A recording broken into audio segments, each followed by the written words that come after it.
On pense souvent aux villes comme à des ensembles de béton et d'acier, n'est-ce pas? Mais en réalité, c'est bien plus que ça. Une ville, c'est un organisme vivant qui respire au rythme de ses habitants. Sauf que, parfois, ce rythme, il se casse. L'histoire qu'on va explorer ensemble aujourd'hui, c'est justement celle-là.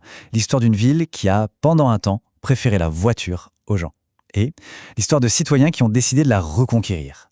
Leur arme, des nappes de pique-nique. Oui, des nappes de pique-nique. Regardons bien cette image. On est le 10 juin 2012 sur le boulevard Anspach à Bruxelles. Normalement, ici c'est un flot incessant de voitures, de klaxons, de bruit. Mais ce jour-là, non. L'asphalte a laissé la place à des nappes à carreaux. On voit des familles, des amis qui partagent un repas là où, quelques heures avant, ça circulait dans tous les sens. Attention, ce n'est pas juste une fête de quartier. C'est bien plus. C'est un acte de rébellion. Mais une rébellion pacifique. Alors, un pique-nique en plein milieu d'un boulevard. Ça paraît complètement fou, on est d'accord. Mais, pour vraiment comprendre ce geste, il faut savoir lire la ville. C'est comme un langage secret, en quelque sorte. Un langage qui est gravé dans ses rues, dans ses murs, dans ses plans. Du coup, ce que je propose, c'est de remonter un peu le temps. Allons voir comment Bruxelles s'est construite, et puis comment elle s'est un peu déformée au fil des siècles. Ce mouvement, qui a été baptisé Picnic the Street, ce n'était vraiment pas une manif comme les autres. Il n'y avait pas de slogan agressif, pas de violence, juste des gens, du pain, du vin. Leur but, c'était simple, ils l'avaient écrit, inciter les citoyens à se réapproprier la ville. C'était une critique par la joie, si on veut, une manière de montrer par l'exemple qu'une autre façon de vivre la ville était possible. Mais voilà, avant de se pencher sur ce que la ville est devenue, il faut d'abord comprendre ce qu'elle a été. Pour bien saisir la rupture, le choc qu'a représenté l'arrivée de l'automobile, il faut faire un petit saut dans le passé. À une époque où les frontières de la ville, c'était des murs en pierre, et pas des boulevards périphériques. Et la voilà, la Bruxelles du Moyen-Âge, vue du ciel. Regardez cette carte, c'est une ville hyper dense, presque un labyrinthe. Les rues sont étroites, elles serpentent, elles suivent les reliefs du terrain, les chemins que des milliers de pas ont tracés avant. C'est une ville à l'échelle du corps humain où tout se fait à pied. Les urbanistes ont un nom pour ça, une ville organique. Ça veut dire qu'elle n'est pas sortie tout droit de l'imagination d'un architecte. Non, elle a poussé lentement, un peu comme un arbre, en s'adaptant à son environnement et surtout aux besoins de ses habitants. Le rythme de la ville, à ce moment-là, c'est le rythme de la marche, pas encore celui du moteur à explosion. Cette petite chronologie le montre bien, cette forme a tenu pendant des siècles. Quand on construit la deuxième enceinte au XIVe siècle, ça fige en quelque sorte le cœur de la ville, ça le protège. Et ce périmètre ne va quasiment pas bouger jusqu'au XIXe siècle. À l'intérieur, la vie se déroule à échelle humaine. On se déplace à pied, à cheval, c'est vraiment la ville des courtes distances. Et puis tout bascule. Au XIXe siècle et surtout au XXe, une nouvelle force va faire exploser ce modèle ancestral. C'est une invention qui promet la liberté, la vitesse, mais qui va complètement redessiner la ville à son image, en sacrifiant presque tout sur son passage. Cette force, évidemment, c'est l'automobile.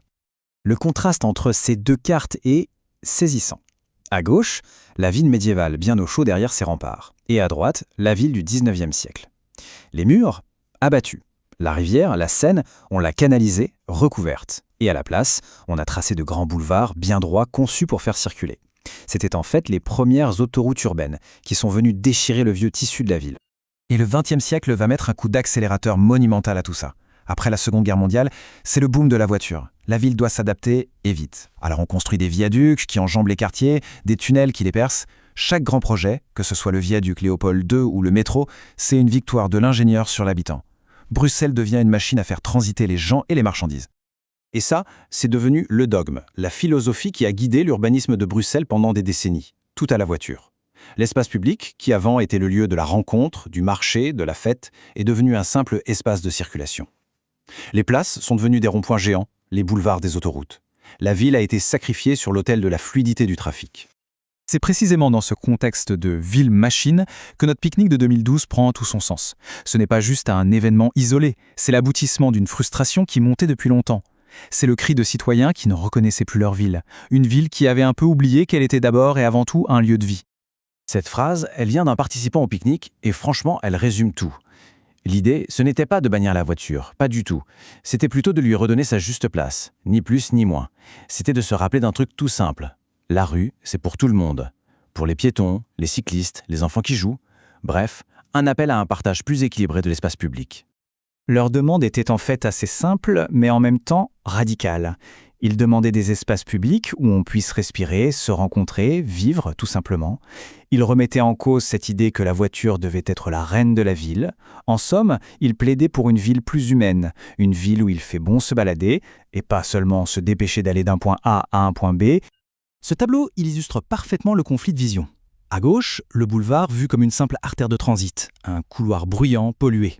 À droite, le même boulevard, mais imaginé comme une place publique, un espace de vie, avec plus de verre, plus de calme, plus d'humain. C'est le choix fondamental entre une ville-machine et une ville-foyer. Bon, la question qu'on peut se poser, c'est est-ce que ce pique-nique a vraiment changé quelque chose? Est-ce qu'un simple rassemblement citoyen, aussi sympa soit-il, peut vraiment faire bouger des décennies de politique urbaine? Eh bien, à Bruxelles, il semblerait que la réponse soit un grand oui. En fait, ces pique-niques et les autres actions qui ont suivi ont réussi l'exploit de mettre la question de l'espace public au cœur du débat politique. Ils ont créé une pression citoyenne tellement forte que les autorités ne pouvaient plus l'ignorer. Et résultat? Quelques années plus tard, le boulevard Anspach et les autres boulevards du centre ont été transformés en l'une des plus grandes zones piétonnes d'Europe. Le pique-nique était devenu une politique de la ville. Incroyable, non? Et c'est ça la grande leçon de cette histoire, une leçon qui va bien au-delà de Bruxelles. La forme de nos villes, ce n'est pas une fatalité, ça ne tombe pas du ciel.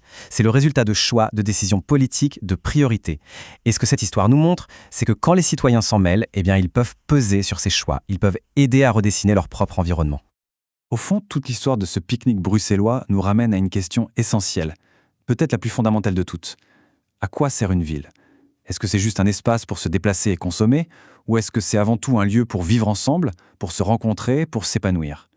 La réponse, elle, n'est jamais définitive. Elle continue de s'écrire tous les jours dans les rues de Bruxelles, comme dans celles de toutes les villes du monde.